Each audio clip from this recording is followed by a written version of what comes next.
കൂട്ടുകാരെ, ഇതാണ് ജിണ്ടൻ വനം. ഈ കാട്ടിൽ വലിയ മൃഗങ്ങൾ കുറവാണ്, ചെറിയ മൃഗങ്ങളാണ് അധികം.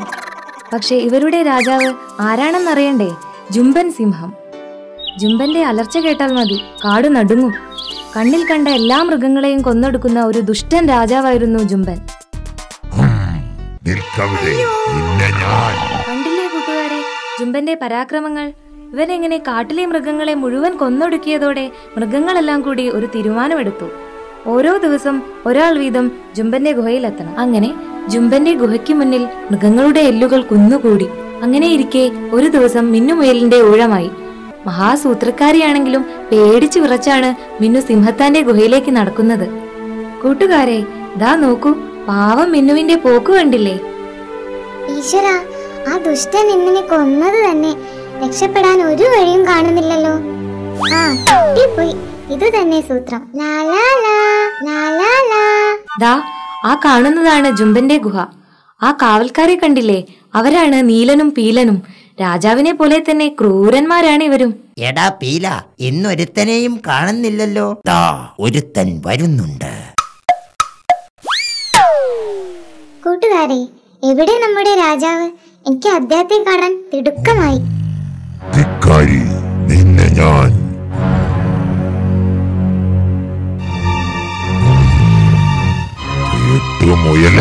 പക്ഷേ സിംഹത്താനെ കണ്ടിട്ടും നമ്മുടെ മിന്നുവിനുണ്ടോ വല്ല പേടിയും?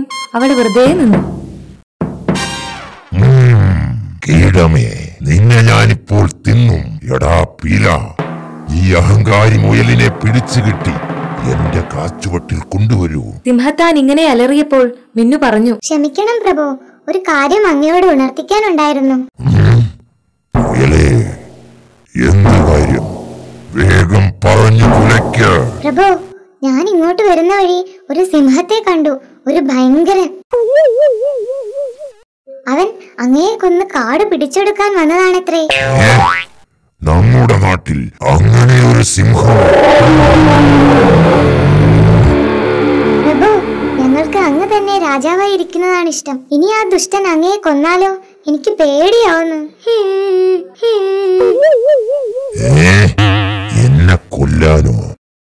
അതെ പ്രഭു, അവനോട് യുദ്ധം ചെയ്തില്ലെങ്കിൽ അവൻ അങ്ങയെ കൊല്ലും.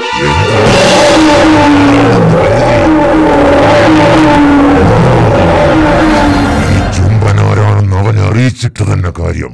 അവനെ കൊല്ലാൻ എന്റെ കൈകൾ തരിക്കുന്നു. പ്രഭു, അവൻ ആ മുള്ളുമരത്തിനടുത്തുള്ള ഗുഹയിലാണ് താമസം. വേഗം വന്നാട്ടെ, നമുക്ക് അങ്ങോട്ട് പോകാം. പോയേക്കാം, അല്ലെങ്കിൽ നാണക്കേടാവും. അങ്ങനെ മണ്ടച്ചാരായ ജുംബൻ മിന്നുവിന്റെ പുറകെ നെഞ്ചും വിരിച്ച് നടക്കാൻ തുടങ്ങി. മിന്നുവിന്റെ സൂത്രമൊന്നും പാവം സിംഹത്താനെ പിടികിട്ടിയില്ല. അങ്ങനെ നടന്ന് നടന്ന് അവർ നിലയില്ലാ കിണറിന്റെ അടുത്തെത്തി. ഈ നിലയില്ലാ കിണർ കാട്ടിലുള്ളത് അധികം ആർക്കും അറിയില്ല. ഭയങ്കര ആഴമുള്ള കിണറാണ്. ആരെങ്കിലും അതിൽ വീണാലോ ദീം, പിന്നെ പൊടി പോലും ഉണ്ടാകില്ല. പ്രഭു, ഇതാണ് അവന്റെ ഗുഹ. അവൻ ഇതിനകത്ത് തന്നെ ഉണ്ടാകും. ശരിക്കും നോക്കിയാട്ടെ പ്രഭു. ഒളിച്ചിരിക്കാതെ പുറത്തു വാടാ ധിക്കാരി.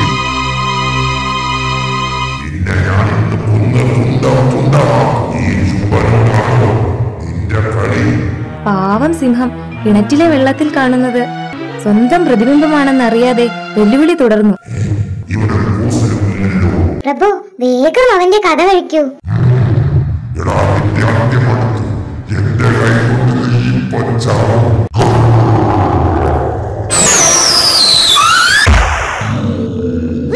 കിണറ്റിലെ വെള്ളത്തിൽ വീണ അവൻ അടിയിലേക്ക് താഴ്ന്നു പോയി. ആ മണ്ടന്റെ കഥ കഴിഞ്ഞു. അങ്ങനെ മിന്നു സന്തോഷത്തോടെ വീട്ടിലേക്ക് തിരിച്ചുപോയി. കൂട്ടുകാരെ, ഈ കഥയിൽ നിന്നും നിങ്ങൾക്ക് കിട്ടിയ ഗുണപാഠം എന്താണ്? തക്ക സമയത്തുള്ള ബുദ്ധി ആപത്ഘട്ടങ്ങളിൽ രക്ഷിക്കും.